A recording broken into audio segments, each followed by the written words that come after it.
But as you've said yourself, you can't speak for the vice president. These are things they're telling you. Who knows what they're telling other people? My guess is they're telling anybody who's donating to them exactly what they want to hear at this point. What matters is what they say publicly and what they will stick to.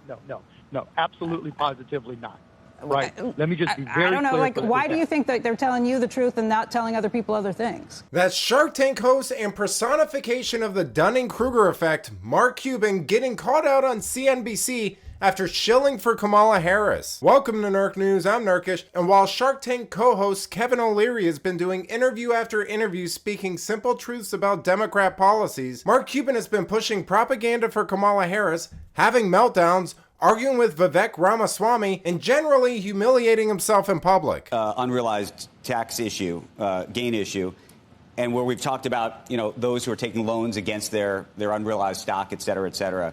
And then they say, well, if you start to tax that, we won't be able to make investments in startups. We won't be able to give money over to venture capitalists and private equity folks and other things like that. What's your feedback to that distinction? Because I wonder, once there's a critique of one, then of one policy, and you get rid of that policy, then of course it moves to the critique of the next version of it.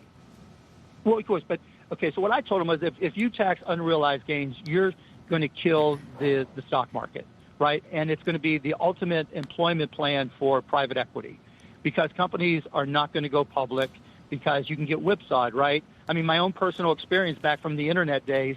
Right, all of a sudden I was cash poor, but equity rich. Right, my net worth was enormous, but the number of dollars in the bank wasn't enormous, and so I'd have, based off of the unrealized gains, I would have had to borrow money, and I effectively would have been in hock just to pay my tax bill instead of trying to run my company, and 1,000 other reasons, right? So to clarify, the CNBC host is suggesting that Harris is telling voters what they want to hear, which is probably the only thing she's most famous for. And Cuban's objection to that seems to be, yes, while her plan is terrible and will destroy the economy, we've had super secret talks in private and she promised me everything is going to be fine.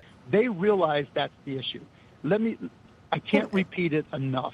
Even though she's not directly conflicting the Biden tax plan, to her value proposition is we need to tax everybody fairly. I'm starting from the Biden plan as a starting point, but that's not necessarily her ending Mark, point. let me just say, I appreciate you calling in, telling us what you're hearing on these fronts. That's great.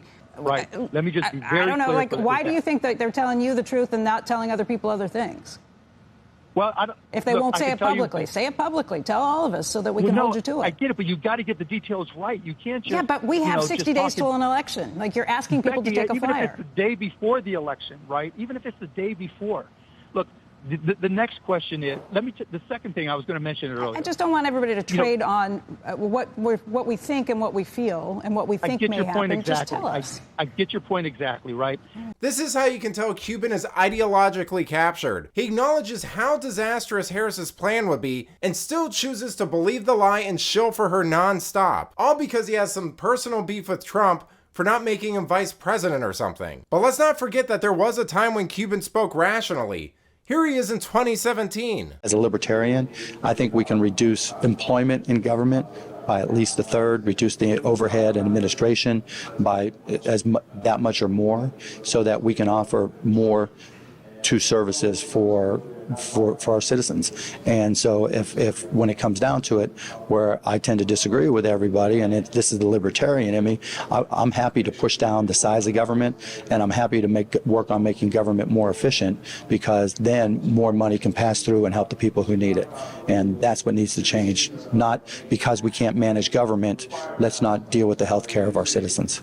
Yeah. And I have one more for you. The Trump tax returns. What was your reaction when you saw? Good for him. Yeah, good for him. Like I said up there, if you made $150 million in a year, that's good no matter what. Now how much of it is cash, we don't know. But the interesting thing to me was, and I looked at him this morning, he had $22 million that he paid in you have to anticipate what your next year's taxes are going to be. So you have to pay in, and he paid $22 million in 2004 against his potential 2005, which means he made some decent money in 2004 too. Gee, it sure is crazy what 7 years in a severe case of Trump derangement syndrome will do to a guy. But let me know what you think. Will Cuban ever see the light and admit he's wrong, or is he a lost cause at this point? Let me know in the comments, and if you enjoyed this video, please give it a like and subscribe to the channel. That stuff really does help us out. Until then, this has been Nerk News. Thanks for watching. Bye.